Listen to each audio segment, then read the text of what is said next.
Halo semuanya, perkenalkan nama aku Hafizan Galih Pratama dengan NIM 125 140 188. Mahasiswa Teknik Informatika dari ITERA. Di sini aku ingin menjelaskan Jadi di sini aku ingin mengerjakan tugas pertemuan 13 dari mata kuliah pengenalan komputasi dengan adanya dua soal berikut. Nah, di sini aku sudah membuat program dari tugas yang diberikan tadi. Jadi di sini aku ingin menjelaskan apa sih fungsi dari baris-baris per kode ini gitu. Nah, tapi sebelum itu semua, karena di sini kita programnya ini akan mengakses isi dari file Google Drive kita, maka sebelumnya kita harus mounting Google Colab berikut agar ia dapat mengakses file Google Drive kita dengan cara ini. Kita hanya perlu menjalankan dua baris kode berikut untuk melakukan mounting Google Colab ke Google Drive kita. Setelah ini berhasil, dapat dilihat di bagian files. Di sini kita sudah bisa mengakses isi dari Google Drive kita melalui Google Colab. Oke. Sekarang kita akan lanjut ke bagian tugasnya. Yang pertama, analisis data nilai. Pertama, kita akan melakukan baca nilai underscore mahasiswa.csv. Nah, jadi untuk membaca sebuah file yang ada di Google Drive kita bisa menggunakan library bernama Pandas. Jadi, setelah kita mengimport library Pandas, kita bisa menggunakan data frame. Di sini, menggunakan data frame. Pertama, kita akan panggil pandas.readcsv. Nah, fungsi dari ini adalah untuk membaca file CSV yang ada di Google Drive kita. Setelah itu, kita isikan dengan path ke file CSV kita. Setelah itu, kita akan melakukan print terhadap isi dari file CSV tadi. Dapat dilihat bahwasannya isi dari file CSV tersebut adalah sebagai berikut. Oke, tapi dapat dilihat bahwasannya di bagian baris nilai ada beberapa anomali, yaitu adanya sebuah nilai yang dia not a number. Bukan dia isinya 0, tapi not a number, yaitu isinya itu bukan number, mungkin bisa jadi string, char, dan lain-lain. Nah, jadi di sini kita akan melakukan bersihkan data kosong dengan cara kita isi nilai kosong tersebut dengan 0. Jadi, sekarang kita akan berfokus ke bagian baris nilainya dengan ini df nilai. Oke. Di sini akan kita lakukan sebuah operasi, yaitu di bagian nilai tersebut kita akan mengisi kolom yang dia bukan not a number dengan fungsi ini fill a 0. Di sini kita akan mengisi sebuah kolom yang kosong tersebut atau yang not a number tadi dengan angka 0. Lalu akan kita lakukan print lagi untuk mengecek apakah sudah benar atau tidak. Dan dapat dilihat bahwasanya di sini dia sudah benar. Oh. Baris nilai di sini terlihat bahwasanya di baris nilai tidak ada lagi kolom yang berisi not a number, melainkan 0. Ini kan nih, nomor 1 sebelumnya not a number, sekarang menjadi 0. Oke, lanjut ke ini ya. Tambahkan kolom status dengan sebuah kondisi akan berisi lulus jika nilai lebih besar atau sama dengan 60. Oke. Jadi di sini kita diminta untuk mengisi menambahkan sebuah kolom baru yang bernama status. Dengan logika, kalau misalnya nilai dari baris tersebut lebih besar atau sama dengan 60, maka kita akan mengisi kolom status tersebut dengan lulus. Dan jika tidak, maka tidak lulus.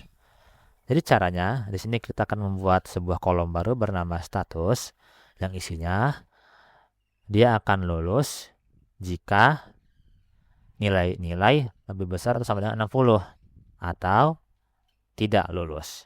Nah,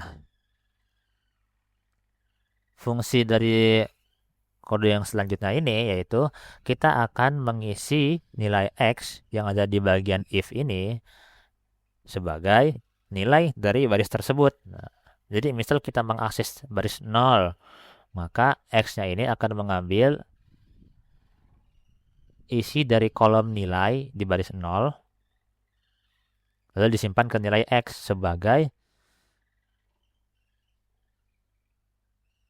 parameter untuk melakukan sebuah perbandingan untuk mengisi dari kolom status. Lalu di sini akan kita lakukan print lagi. Nah, dapat dilihat bahwasanya di sini data frame dengan status. Nah, di sini sudah ada kolom baru yang itu bernama status. Dan isinya sudah sesuai dengan apa yang kita inginkan tadi. Ada yang lulus, ada yang nggak lulus berdasarkan parameter nilai.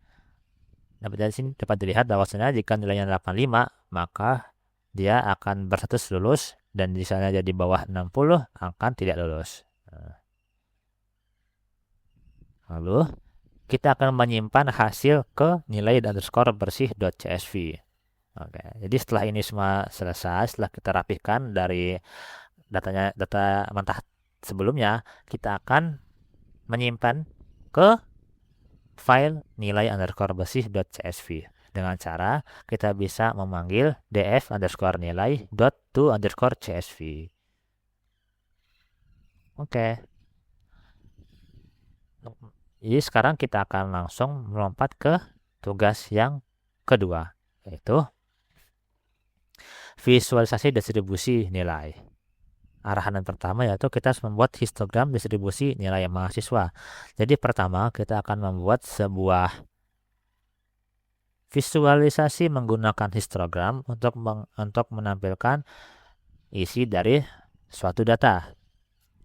Di sini kita akan menggunakan library Pandas untuk membaca dari file CSV sebelumnya. Dan di sini kita akan menggunakan library baru bernama matplotlib.pilot. Nah, jadi fungsinya itu untuk memvisualisasikan sebuah data yang ada di Google Colab nanti. Lalu ada juga import Seaborn. Nah, gunanya Seaborn ini ialah untuk mengkelompokkan sebuah chart, sebuah isi dari chart menjadi beberapa bagian. Oke. Pertama kita akan membaca dari file yang akan jadikan acuan untuk membuat visualisasi data berikut, yaitu kita bisa memanggil df underscore nilai read csv dan filenya. Lalu fungsi dari baris selanjutnya yaitu di sini kita akan membuat dua chart. Nah, dua chart ini akan kita simpan ke dalam array. Jadi nanti kalau misalnya kita ingin mengakses chart pertama, kita bisa memanggilnya menggunakan array di indeks ke 0, dan untuk chart yang kedua bisa kita panggil di indeks ke 1. Karena seperti yang kita tahu bahwasanya array itu indeksnya akan dimulai dari 0, bukan 1. Oke. Nah, terus fungsi dari fixed size ini ialah untuk mengatur ukuran serta jarak dari kedua chart tersebut biar mereka tuh nggak tabrakan dan ukurannya enak untuk dilihat. Nah, sekarang kita akan lanjut ke fokus utamanya, yaitu membuat histogram nilai. Di sini kita akan memanggil Seaborn dulu untuk mengkelompokkan isi dari chart-chart nanti, yaitu sebanyak 10. Di sini kita bisa mengkustomisasi binsnya mungkin seperti 15, 20 sesuka hati kalian, tapi di sini kita akan berfokus ke angka 10. Lalu setelah itu kita bisa langsung aja nih membuat. Pertama kita akan memberikan judul yaitu distribusi nilai mahasiswa. Lalu kita akan memberikan label di bagian bawah dari chart tersebut yaitu bernama nilai, dan di bagian kirinya bernama frekuensi. Lanjut ke bagian kedua yaitu tambahkan bar chart jumlah mahasiswa lulus versus tidak lulus. Di sini sekarang kita akan membuat sebuah chart bertipe bar untuk membandingkan jumlah mahasiswa yang lulus dan tidak lulus. Di sini pertama kita bisa mengketik baris kode berikut supaya nanti di bagian kita di sini berfungsi agar kita memiliki 2 bar dalam satu chart tersebut, yaitu bar pertama yaitu lulus dan bar kedua tidak lulus. Lalu kita bisa langsung ke bagian set title. Di sini kita akan mengset title dari chart bar tersebut yaitu dengan isinya jumlah mahasiswa lulus versus tidak lulus. Lalu set X label yaitu label yang di bawahnya yaitu status, dan label yang ada di kirinya yaitu jumlah mahasiswa.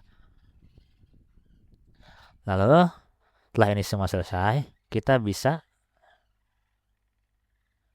menyimpan visualisasi sebagai file gambar. Oke, di sini kita bisa langsung aja memanggil fungsinya tadi plt.take layout di sini untuk mengadjust layoutnya. Lalu fungsi dari baris selanjutnya yaitu plt.savefig. Di sini kita akan menyimpan visualisasi dari chart yang sudah kita buat ini sebagai gambar. Di sini content drive my drive distribusi nilai.png.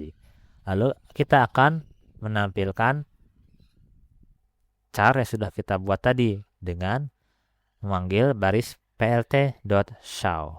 Oke. Dan berikut adalah output yang diberikan. Dapat dilihat bahwasannya ini sudah sesuai dengan yang kita inginkan. Di sini untuk histogramnya tadi kita sudah mengelompokkannya menjadi 10. Sekarang coba kita hitung. Ada 1, 2, 3, 4, 5, 6, 7. Kenapanya 7? Karena untuk 8, 3, 9-nya tidak terlihat. Dikarenakan tidak ada mahasiswa yang memiliki nilai di rentang yang kosong ini. Oke. Dan untuk bar yang tadi dapat dilihat bahwasanya di sini sudah ada 2 bar yaitu lulus dan tidak lulus dengan frekuensi yang ada. Di sini kita bisa tahu bahwasannya mahasiswa yang lulus itu ada 11 dan yang tidak lulus ada 9. Jadi ini bisa kita gunakan untuk membandingkan jumlah mahasiswa yang lulus dan tidak lulus. Oke, segitu saja penjelasan dari aku untuk tugas penggunaan komputasi ini. Terima kasih untuk semuanya yang sudah menonton sampai akhir, and see ya.